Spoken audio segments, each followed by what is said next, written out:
Welcome to Ujjwal TV. Pushpa 2 cinema ఇంకా 5 రోజుల్లో release అవబోతుంది. ఈ సినిమా హిట్ అవుతుందా, ఫ్లాప్ అవుతుందా, లేదా అందరూ అనుకుంటున్నట్టు 2000 కోట్లు కలెక్ట్ చేసే అవకాశం ఉందా? అదే కాదు, రీసెంట్గా పుష్ప 2కి సంబంధించినటువంటి సినిమా టికెట్ల రేట్లు కూడా బాగా పెంచడం జరిగింది. ఫుల్ కాంట్రవర్సీ అయింది దాని గురించి. అలాగే అల్లు అర్జున్ గారి మీద ఒక కేసు కూడా బుక్ అవ్వడం జరిగింది. ఆయన ఫ్యాన్స్ని ఆర్మీ అనడం జరిగింది. ఆర్మీ అనడం తప్పు అంటూ కేసు కూడా పెట్టడం జరిగింది. దాని మీద కామన్ ఆడియన్స్ ఏమనుకుంటున్నారో వాళ్ళని అడిగి తెలుసుకునే ప్రయత్నం చేద్దాం. నమస్తే అన్న. అండి. పుష్ప 2 సినిమా డిసెంబర్ 5 రిలీజ్ అవుతుంది. చాలా రోజుల తర్వాత వెయిటింగ్ తర్వాత రిలీజ్ అవబోతుంది. ఫస్ట్ మీ అభిప్రాయం ఏం చెప్పండి. నా అభిప్రాయం ప్రకారం ఒక తెలుగు సినిమా ఈ లెవెల్లో, మీరు మొన్న ఆడియో రిలీజ్ టీజర్ రిలీజ్కి పాట్నా వెళ్ళారు కదా అల్లు అర్జున్ గారు, అక్కడ క్రేజ్ చూస్తే ఒక తెలుగు హీరోకి ఇంతమంది జనాలు, వాళ్ళు అసలు పోలీసు వాళ్ళు కూడా కంట్రోల్ చేయలేకపోయారంట. అంత జనాలు రావడం, ఒక తెలుగు సినిమా ఇంత స్థాయిని, ఖ్యాతిని పొందడం నాకు ఫస్ట్ గర్వంగా అనిపిస్తుంది. చిన్నప్పటి నుండి తెలుగు సినిమాలు చూసి పెరిగాం కాబట్టి చెప్తున్నా. ఇంకోటి ఏంటంటే పవన్ కళ్యాణ్ గారు కానీ, అల్లు అర్జున్ గారు కానీ ఇప్పుడు మన రాష్ట్రం వదిలేసి అక్కడ వాళ్ళకి ఫుల్ క్రేజ్ వచ్చింది.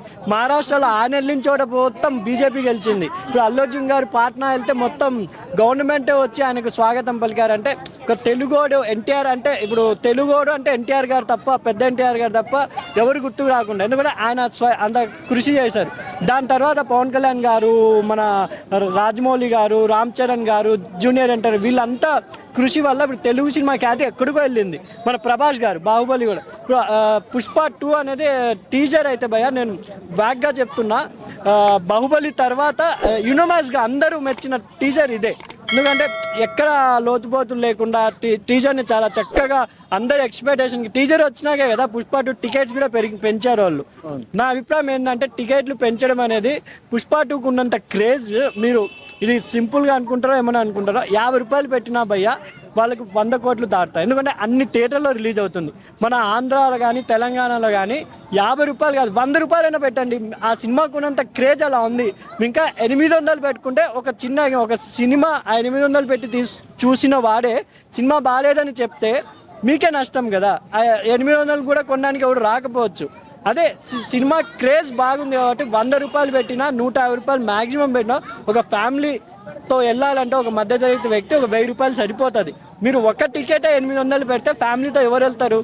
జస్ట్ ఫ్యాన్స్ వెళ్ళొచ్చు.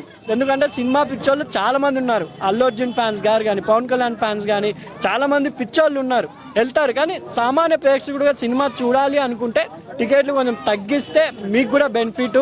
ఎందుకంటే సినిమా ఎలాగో ప్రాఫిట్లో వచ్చేస్తుంది. అల్లు అర్జున్ గారు, పవన్ కళ్యాణ్ గారు ఫ్యాన్స్ అంతా ఒకటే కాబట్టి బన్నీ గారి స్థాయి, బన్నీ అనే పేరు మర్చిపోయి అందరూ పుష్ప అని పిలవడం స్టార్ట్ అయింది అక్కడ బాలీవుడ్లో. అలా ఇంకా పుష్ప 2తో అంతా క్రేజ్ వెళ్ళిపోతుంది. బాలీవుడ్ సినిమాలు కూడా రిలీజ్ చేయకుండా పుష్ప 2నే రిలీజ్ చేస్తున్నారు. అలాంటిది ఆయన క్రేజ్ బట్టి చూస్తుంటే డెఫినెట్లీ టికెట్లు తగ్గించుకుంటే వాళ్ళకే బెనిఫిట్, ప్రొడ్యూసర్స్కి నేను చెప్తున్నానండి. సరే, నిన్నగా మొన్న వచ్చినటువంటి సాంగ్ దెబ్బలు పడతాయనే సాంగ్ చూశారు. యాక్చువల్గా ఫస్ట్ వచ్చినట్టు ఊ అంటావా అంత క్రేజ్ ఈ సాంగ్కి రాలేదు. చాలా మంది కామెంట్స్ కూడా నెగిటివ్ కామెంట్స్ పెట్టారు. దాని మీద మీ అభిప్రాయం ఏంది? అసలు ఆ సాంగ్ ఎలా అంటే ఊ అంటావా క్రేజ్ ఏంటంటే సమంత గారితో వచ్చింది. అది కాకుండా అది పాత మన జానపదలో మన తెలుగు భాష. దీంట్లో ఏంటంటే మెయిన్ పుష్ప 2కి వచ్చేసరికి వరల్డ్ వైడ్ రీచ్ చేయాల్సి వస్తుంది కాబట్టి వాళ్ళు ఎక్కడో క్యాచీ పదాలు కిసిక్ అని వాడడం జరిగింది. కానీ మెల్లగా ఇప్పుడు మీరు ఏ ఆటోలో చూసినా దెబ్బలు పడతాయా అనే ఒక పాపులర్, పల్లెల్లో పాడుకున్న పాట మాత్రం పాపులర్ అవుతుంది. దేవిశ్రీ ప్రసాద్ గారు ఏ సాంగ్ అయినా కొంచెం స్లోగా అయినా ఫుల్గా ఎక్కుతుందని అనుకుంటున్నా. థియేటర్లో మనం విజువల్ ఎఫెక్ట్గా చూస్తే మొత్తం అరుపులే, గోళాలతోనే దెబ్బలు పడతాయి పాట ఎక్కడో క్రేజ్ అందుకుంటుందని డెఫినెట్గా అనుకుంటున్నాం భయ్య. ఓకే, ఎటు దేవిశ్రీ ప్రసాద్ గారి గురించి మీరు డిస్కస్ చేశారు కాబట్టి అసలుకి ఈ సినిమాకి 3 మ్యూజిక్ డైరెక్టర్లు అయిపోయారు ఇప్పుడు. దేవిశ్రీ ప్రసాద్ గారు, తమన్ గారు, మళ్ళీ ఇంకా బ్యాక్గ్రౌండ్లో శ్యామ్సీ అని ఎవరో చేస్తున్నారు. ఇట్లా రకరకాల మంది మ్యూజిక్ వర్క్ చేయడం వల్ల ఇంత పెద్ద సినిమాకి ఆ ఫ్లో దెబ్బతిని ఆడియన్స్ కన్ఫ్యూజ్ అవడం కానీ, లేదంటే ఆ సోల్ ఏదైతే ఉందో అది మిస్ అయ్యే అవకాశం కానీ ఉందని. అందుకే కదా మొన్న తమిళనాడులో జరిగిన ఫంక్షన్లో పుష్ప 2లో ఆయన క్రెడిట్ అనేది మనం తీసుకోవాలి, ఈ మధ్య ఎవరు ఇవ్వటం లేదు అని స్వయంగానే చెప్పారు. ఎందుకంటే తమన్ గారి బ్యాక్గ్రౌండ్ వాడలేదని వినపడుతుంది. మొన్న ఇప్పుడు టీజర్ 5 డేసే ఉంది కాబట్టి సినిమా సెన్సార్ కూడా అయిపోయినట్టుంది.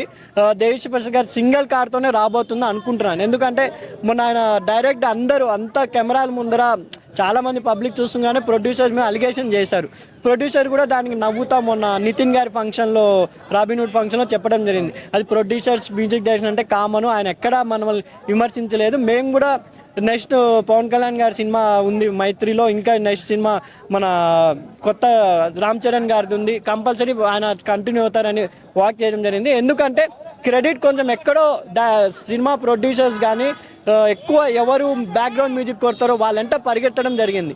తమన్ గారు ఎప్పుడు గ్రేట్ మ్యూజిక్ డైరెక్టర్, కానీ ఒక దేవిశ్రీ ప్రసాద్ గారు ఎప్పటి నుంచో ఉన్నారు. ఆయన చాలా చిన్న అప్పటి నుంచి మ్యూజిక్ డైరెక్టర్ వచ్చారు. అది కాకుండా ఆయన ప్రతి music cinema hit, cinema flop అయినా మ్యూజిక్ పరంగా హిట్, ఆయన ఎక్కడ ఫెయిల్యూర్ కాలేదు. మధ్య కొంచెం వెనకబడ్డారు బ్యాక్గ్రౌండ్ మ్యూజిక్ అనేది వాస్తవం. ఎందుకంటే మన కంగువా ఎఫెక్ట్ ప్రొడ్యూసర్కి అనిపించింది. కానీ అల్లు అర్జున్ ఎఫెక్ట్, అల్లు అర్జున్ గారు కూడా చెప్పారు కదా, నాకు దేవి అన్న సుకుమార్ అన్న ఇది 2 కళ్ళు, వాళ్ళిద్దరు లేకపోతే నేను ఈ స్థాయిలో లేకపోయాను. ఎందుకంటే Arya cinema songs super duper. Arya 2 cinema flop అయినా ఇప్పటికీ యూట్యూబ్లో ఆర్యా 2 సాంగ్స్ వింటూనే ఉంటారు, సూపర్ డూపర్. ఇంకా మొన్న వచ్చిన సన్ ఆఫ్ సత్యమూర్తి కూడా దేవిశ్రీ ప్రసాద్ గారే.